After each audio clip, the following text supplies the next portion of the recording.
আন্তর্জাতিক জাতিসংঘ শান্তিরক্ষী দিবস আজ।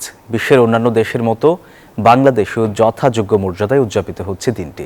সকালে দিবসটি উপলক্ষে ঢাকার তেজগাঁওয়ের পুরাতন বিমানবন্দর মসজিদ কমপ্লেক্সে পিস কিপার্স রান র্যালি অনুষ্ঠিত হয়। এ সময় বেলুন, ফেস্টুন, কবুতর উড়িয়ে অনুষ্ঠানের উদ্বোধন করেন স্থানীয় সরকার, পল্লী উন্নয়ন ও সমবায় মন্ত্রী তাজুল ইসলাম।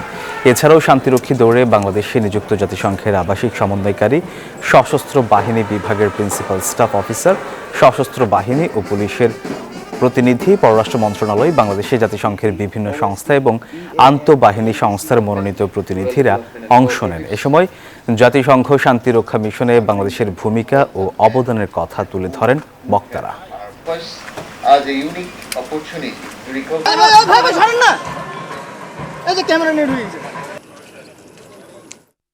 ইউক্রেনের খার্কিভে আক্রমণ চালাতে রুশ সেনাদের পশ্চিমারা উস্কানি দিয়েছে বলে এবার মন্তব্য করলেন রাশিয়ার প্রেসিডেন্ট ভ্লাদিমির পুতিন।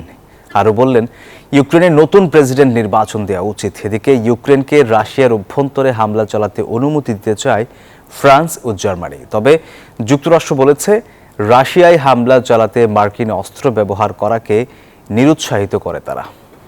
2 বছরের বেশি সময় ধরে চলছে ইউক্রেন রাশিয়ার যুদ্ধ। চলতি বছর রুশ বাহিনীকে প্রতিহত করতে হিমশিম খাচ্ছে ইউক্রেনীয় সেনারা। এরই মধ্যে মঙ্গলবার রুশ প্রেসিডেন্ট ভ্লাদিমির পুতিন বললেন, পশ্চিমাদের উস্কানির জেরেই ইউক্রেনের খার্কিভ অঞ্চলে আক্রমণ চালিয়েছে তার বাহিনী। তিনি আরও বলেন, ইউক্রেনের প্রেসিডেন্ট ভলোদিমির জেলেনস্কির ক্ষমতার মেয়াদ শেষ হওয়ায় এখন প্রয়োজন নতুন প্রেসিডেন্ট নির্বাচনের।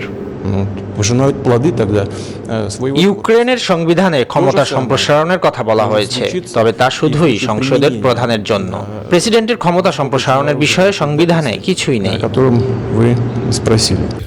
এরই মধ্যে মঙ্গলবার এক যৌথ সংবাদ সম্মেলনে ফরাসি প্রেসিডেন্ট ইমানুয়েল ম্যাক্রো ও জার্মান চ্যান্সেলর ওলাফ শোলজ বললেন, রাশিয়ার অভ্যন্তরে যে স্থান থেকে ইউক্রেনের দিকে ক্ষেপণাস্ত্র নিক্ষেপ করা হচ্ছে, সেসব সামরিক স্থাপনায় হামলা চালাতে ইউক্রেনকে অনুমতি দেওয়া উচিত। তবে যুক্তরাষ্ট্রের নিরাপত্তা পরিষদের মুখপাত্র জন কির্বি বললেন, রাশিয়ায় হামলা চালাতে মার্কিন সরবরাহকৃত অস্ত্র ব্যবহারকে উৎসাহিত করেন না তারা। চলমান অস্থিরতার মধ্যেই মঙ্গলবার একটি দ্বিপাক্ষিক নিরাপত্তা চুক্তি স্বাক্ষর করেছে ইউক্রেন ও পর্তুগাল। এর অধীনে কিয়েভকে কমপক্ষে $137 মিলিয়ন মূল্যের সামরিক সহায়তা প্রদান করবে লিসবন।